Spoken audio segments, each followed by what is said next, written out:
बिस्मिल्लाहिर्रहमानिर्रहीम। अस्सलाम वालेकुम नाज़रीन, आप यूट्यूब चैनल देख रहे हैं। मैं इमरान खान हूँ। उर्दू की एक कहावत है कि खोदा पहाड़ और निकला चूहा। बार बार फॉरेन फंडिंग का जिक्र किया गया, बार बार ममनुआ फंडिंग का जिक्र किया गया और पता नहीं पाकिस्तान तहरीक इंसाफ के साथ क्या होने जा रहा है।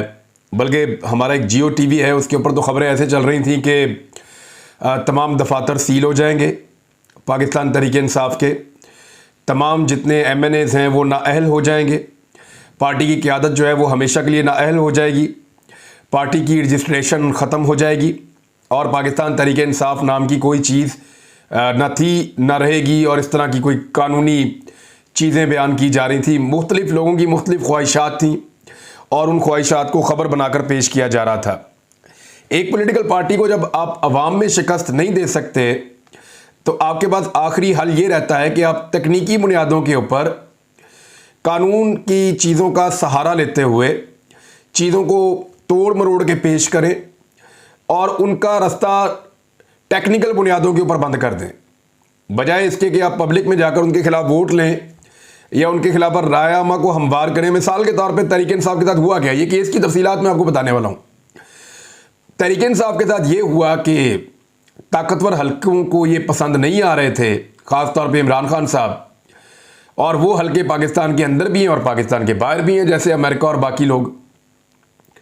उन्होंने कहा निकालो इनको, उन्होंने निकाल दिया महंगाई का बहाना बनाकर। लेकिन उसके बाद इमरान खान साहब की मकबूलियत में कई गुना इजाफा हो गया और उनके मुखालिफिन जो हैं वो बिल्कुल दबते चले गए। तो कई तरीके किए गए, कभी तोशा खाना लाया गया, कभी फरागोगी लाई गई, कभी कुछ बेशुमार प्रोपेगेंडाज, बेशुमार मीडिया को खाने शाने, मीडिया के साथ जो है वो उन्होंने बैठ के मीटिंग्स की। अब मीडिया वाले खुद बताना शुरू हो गए हैं। सना बुच्चा साहिबा ने बताया कि सहाफ़ियों को बुलाकर अफ्तारी के ऊपर कहा जा रहा है कि अब घड़ी के ऊपर ये कर दो, फलां चीज़ के ऊपर।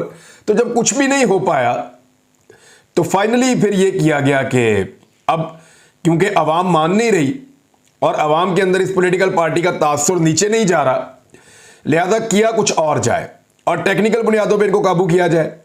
तो पिछले महीने एक फैसला महफूज किया गया था इलेक्शन कमीशन ऑफ पाकिस्तान में। आज वो फैसला सुना दिया गया है। 68 सफ़ों का ये फैसला है। इस फैसले के अंदर कुछ चीज़ें बड़ी अहम हैं, वो मैं आपको बता देता हूं। एक तो इन्होंने कहा जी कि ममनुआ फंडिंग हुई है पाकिस्तान तहरीक इंसाफ की और 13 अकाउंट्स के ऊपर उंगली उठाई है इलेक्शन कमीशन ऑफ पाकिस्तान ने कि ये 13 अकाउंट हैं जो पाकिस्तान तहरीक इंसाफ ने डिक्लेयर नहीं किए थे। फिर उसके बाद उन्होंने कहा जी कि जो बाहर से कंपनियों से फंडिंग आई है, उन्होंने नाम भी लिए चीफ इलेक्शन कमिश्नर ने, वो जो कंपनियों से फंडिंग आई है वो फंडिंग ममनुआ है और उसको क्यों ना पैसे को जब्त कर लिया जाए या ले लिया जाए पाकिस्तान तहरीक इंसाफ से। तो इस पे एक शोकाज नोटिस जारी किया गया है। साथ ये सारे सबूत भी लगाए गए हैं। एक भारतीय निजाद अमरीकी खातून है, उन्होंने एक फंड किया था $13,000 का, उसके ऊपर भी सवाल उठाया गया है। मुख्तलिफ कंपनी से जो फंड आए हैं उन पे भी सवाल उठाया गया है और LLC के ऊपर भी सवाल उठाया गया है।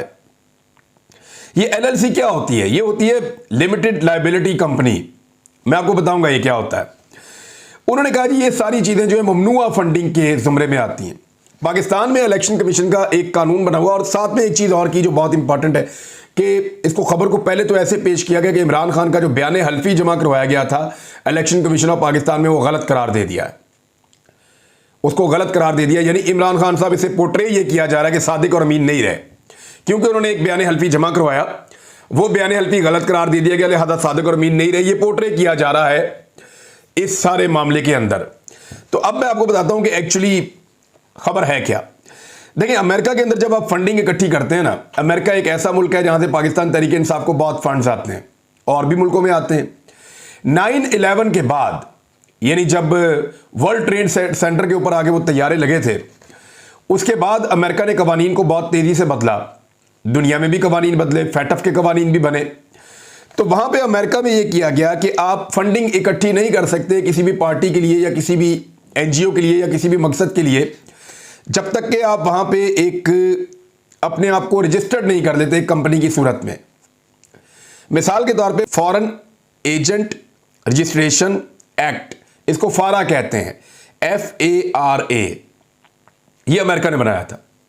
इसके तहत आपको कंपनी रजिस्टर करनी होती है और पाकिस्तान तहरीक इंसाफ ने भी की, जिसको लिमिटेड लायबिलिटी कंपनी कहते हैं, LLC। अब मैं आपको एक मिसाल दे रहा हूं कि इसकी फंडिंग को ममनुआ क्यों करार दिया गया। पाकिस्तान के अंदर एक कानून है जिसका मतलब कुछ और लिया जा रहा है और एक्चुअली कानून कुछ है, अभी इसके ऊपर लड़ाई होगी।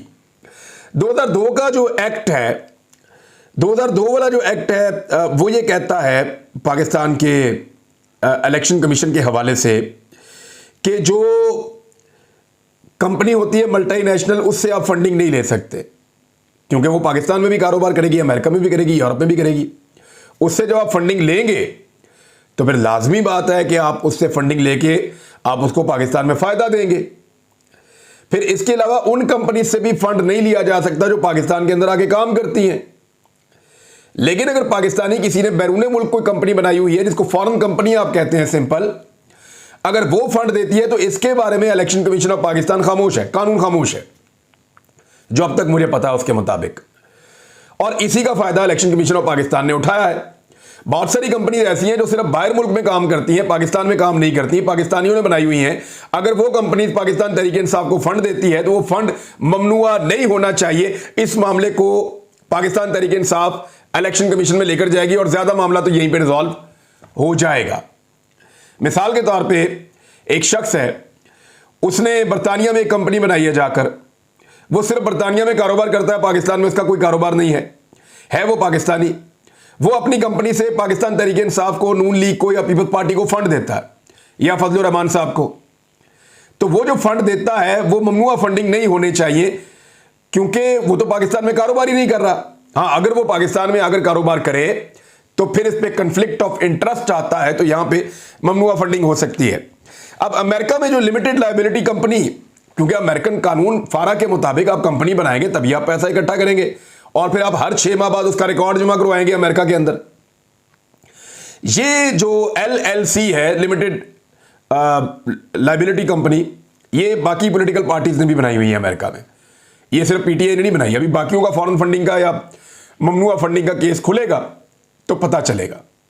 एक तो फॉरेन फंडिंग ये होती है कि बाहर का कोई मुल्क या कोई बहुत बड़ी तंजीम वो एक दूसरे मुल्क को या पाकिस्तान को पैसा भिजवा रही है किसी एक पॉलिटिकल पार्टी को, और उसके जरिए से पाकिस्तान में दहशतगर्दी करवा रही है या पाकिस्तान के हालात खराब करवा रही है या ऐसे इकदाम करवा रही है जो रियासत मुखालिफ इकदाम हैं, तो उसको कहते हैं फॉरेन फंडिंग।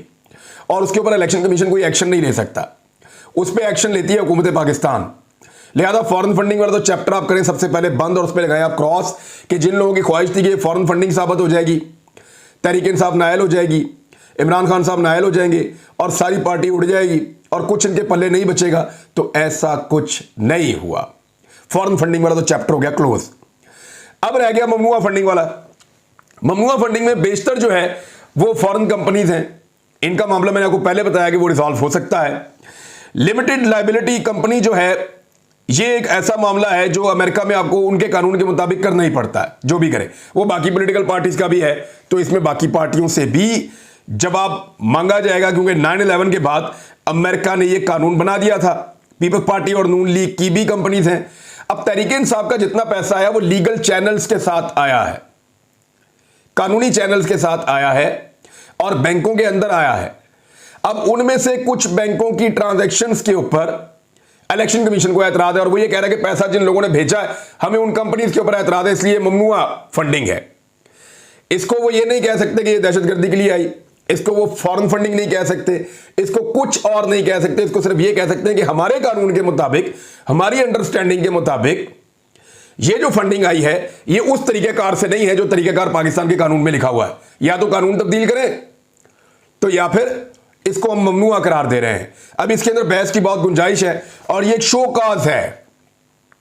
तहरीक इंसाफ को एक शो काज जमा करवाया गया है, तो इलेक्शन कमीशन ये चैलेंज करेगी पाकिस्तान तहरीक इंसाफ, और पाकिस्तान तहरीक इंसाफ ने फैसला किया है कि वो इसको चैलेंज करेंगे और इसको जो है वो अदालत में भी जाएंगे और शोकाज का जवाब भी देंगे और इसके हर पहलू के ऊपर बात करेंगे। इलेक्शन कमीशन ऑफ पाकिस्तान ने पाकिस्तान तहरीक इंसाफ का केस मजबूत कर दिया है।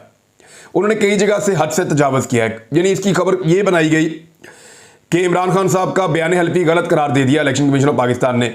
एक तो सुप्रीम कोर्ट ऑफ पाकिस्तान के फैसले के मुताबिक किसी भी बयान हल्फी को, ये अनवर मंसूर साहब ने बताया, किसी भी बयान हल्फी को या सर्टिफिकेट को गलत करार नहीं दे सकता इलेक्शन कमीशन ऑफ पाकिस्तान। ये हक सिर्फ और सिर्फ सिविल कोर्ट का है, ये सिविल कोर्ट का हक है।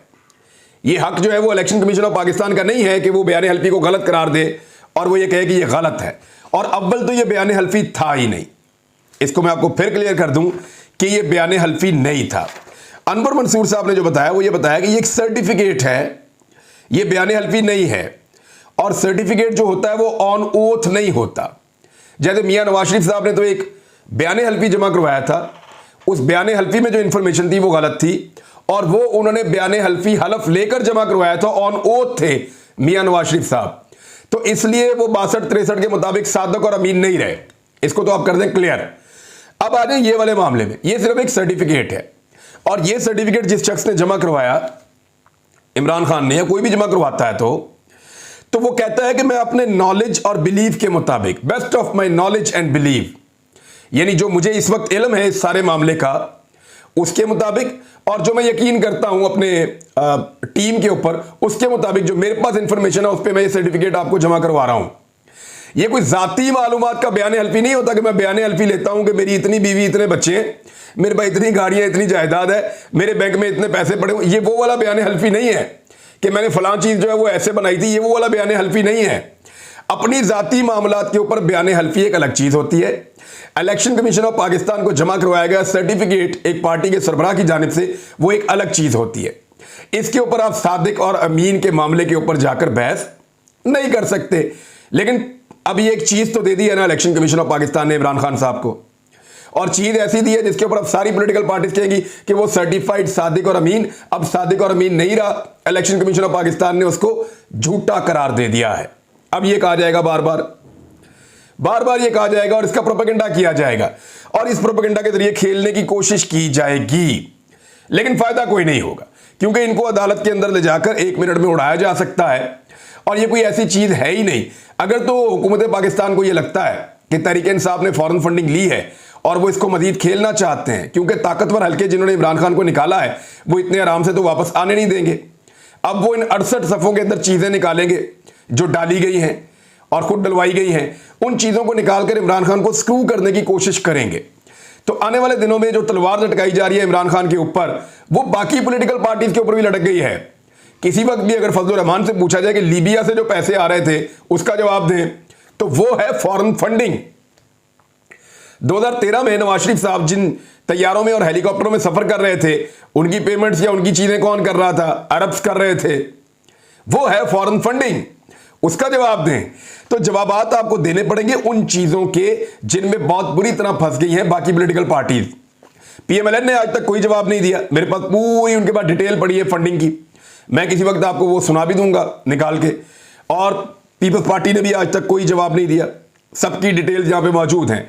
अब इमरान खान साहब तो इसमें से निकल गए हैं काफी हद तक, बाकी वो इसको चैलेंज करेंगे। अभी एक लंबा प्रोसीजर है, पहले इलेक्शन कमीशन के अंदर फिर जाएगा, वहां लंबा चलेगा, फिर ये हाई कोर्ट्स के अंदर जाएगा, वहां लंबा चलेगा, फिर ये सुप्रीम कोर्ट के अंदर जाएगा, वहां लंबा चलेगा। तो ये इतनी जल्दी नहीं होने वाला। जो इलेक्शन है उससे कोई नहीं भाग सकता, अल्टीमेटली जाना सबको इलेक्शन में पड़ेगा। यानी फॉरेन फंडिंग के एक केस को जो 2011-2013 का मामला है, आज से 10 साल पुराना मामला है, उसको लेकर बात करेंगे या बलूचिस्तान के सैलाब पे बात करेंगे, या बात करेंगे पाकिस्तान में पेट्रोल की, घी की, बिजली की, आटे की, गैसों की, सबकी बढ़ती हुई कीमत के ऊपर बात करेंगे, पाकिस्तान में जो 40% की महंगाई है उसके ऊपर बात करेंगे, या बात करेंगे 10 साल पुरानी फॉरेन फंडिंग के एक ऐसे केस के ऊपर जिसमें सिर्फ और सिर्फ निकला क्या है? एक शोकाज नोटिस, उसके अलावा कुछ नहीं निकला। एक शोकाज नोटिस है, उसके अलावा कुछ नहीं है, और उसका जवाब चला जाएगा। दूसरा ये जो कहा जा रहा है कि एक बयान हल्फी है जो गलत करार दिया गया, तो बयान हल्फी तो था ही नहीं पहले दिन से, वो एक सर्टिफिकेट था, best of his knowledge and believe उसने जमा करवाया था पार्टी चेयरमैन ने। और मजे की बात यह है कि आसिफ अली जरदारी ने या बिलावल भुट्टो जरदारी ने या नवाज शरीफ साहब ने आज तक वो सर्टिफिकेट ही जमा नहीं करवाया। नवाज शरीफ साहब पार्टी के सरबराह हैं और सर्टिफिकेट जमा करवा रहे हैं राजा जफरुल हक से। दाल में कुछ काला नहीं है, पूरी दाल ही काली है। आसिफ अली जरदारी साहब या बिलावल नहीं करवा रहे, नैयर बुखारी साहब से जमा करवा रहे हैं तो दाल में कुछ काला नहीं है। पूरी दाल काली है इनकी पॉलिटिकल पार्टीज की। इसमें एक काम जो है वो अच्छा हो गया है कि पाकिस्तान तहरीक इंसाफ का ये जो मौक़िफ़ था कि फॉरेन फंडिंग या ममनुआ फंडिंग ये मामला कुछ भी नहीं है, तो उनका वो मौक़िफ़ भी काफ़ी हद तक सामने दुरुस्त होकर नज़र आ रहा है आपको। और दूसरा उनका ये कहना कि इलेक्शन कमीशन जानिबदार है, वो भी अब नज़र आ रहा है, क्योंकि बाकी पॉलिटिकल पार्टीज़ पे उन्होंने कोई काम नहीं किया। अब तक के लिए इतनी, अपना ख्याल रखिएगा अपने इस चैनल का भी। अल्लाह हाफ़िज़।